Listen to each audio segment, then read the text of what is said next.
So muli, magandang gabi po sa ating lahat at tayo po ay magbabasa po ulit sa ating pong daily devotion. Nandito na po tayo sa bilang chapter 8 po. Purihin po yung Panginoon sa pagpapatuloy po ng ating mga gawain, sa pagbibigay po ng parangal sa ating Panginoon.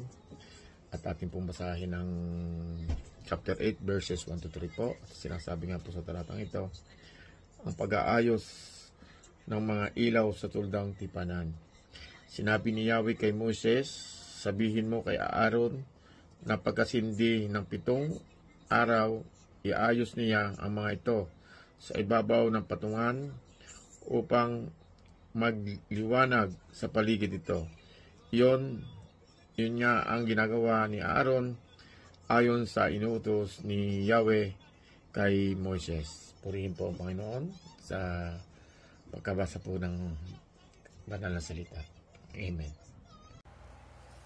Magandang gabi po sa ating lahat at muli po tayo magsishare sa Numbers chapter 8 verse 4 to 6.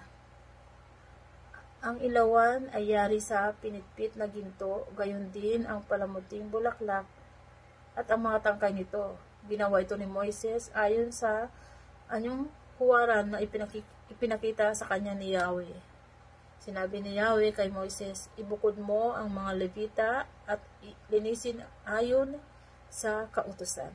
Amen. Magandang gabi po sa inyo lahat. Ang babasahin ko po ngayon, Numbers chapter 8, verse 7 to 9. At ganito ang gagawin mo sa kanila upang linisin sila. Iwisik mo sa kanila ang tubig na panglinis ng sala at kanilang paraanin pang-ahit sa buong laman nila. At laban nila ang kanilang mga suot at sila'y magpakalinis. Kung magkagayoy, pakunin mo sila ng isang guyang turo at ng handog na harina, niyaon na mainam na harina na hinaluan ng langis at kukuha ka ng ibang guyang turo na handog dahil sa kasalanan.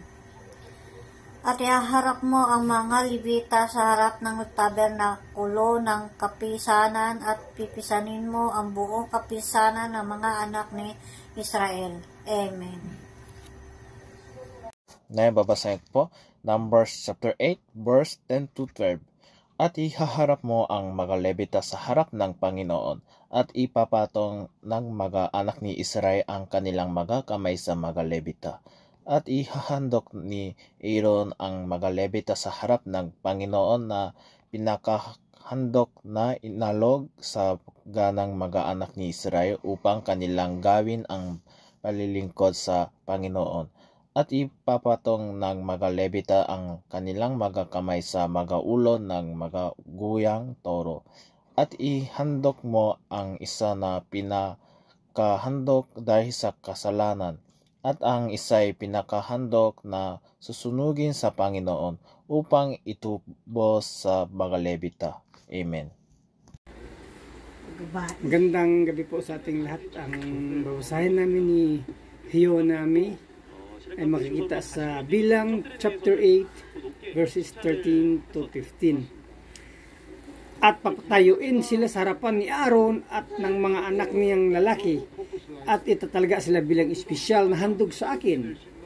Sa pamagitan nito, ibubukod mo ang mga Levita sa ibang mga Israelita at magiging akin sila. Pagkatapos na malinisan mo ang mga Levita at may talaga sila sa akin bilang espesyal na handog, makapaglilingkod na sila sa tuldang tipanan. Yun lang po. Maraming salamat. God bless.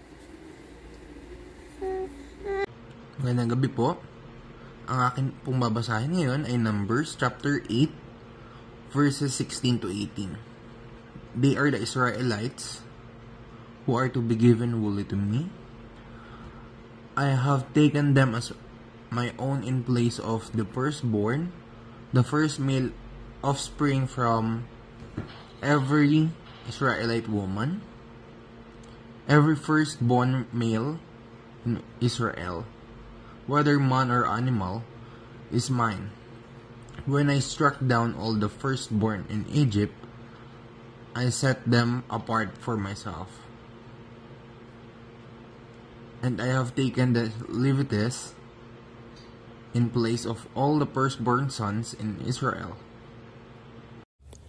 Mapagpalang gabi po sa ating lahat mga kapatid. Ako po ay magbabahagi ng Bible verse. Galing po ito sa Book of Numbers, chapter 8, verses 19 to 21. Ang sabi po dito, "And I have given the Levites as a gift to Aaron and to his sons from among the children of Israel, to the service of the children of Israel in the tabernacle of the congregation, and to make an atonement for the children of Israel, that there be no plague among the children of Israel, when the children of Israel come high unto the sanctuary. And Moses and Aaron and all the congregation of the children of Israel did to the Levites according unto all the Lord's commanded Moses concerning the Levites, so did children of Israel unto them. And the Levites were purified, and they washed their clothes, and Aaron offered them as an offering before the Lord. And Aaron made an atonement for them to cleanse them." Pagpurihin natin ating Panginoon. Maraming salamat po mga kapatid. Magandang gabi po sa ating lahat. Good evening po. Ang aking pababasahin ay para po kay iba na matatagpuan sa Numbers chapter 8 verses 22 to 23.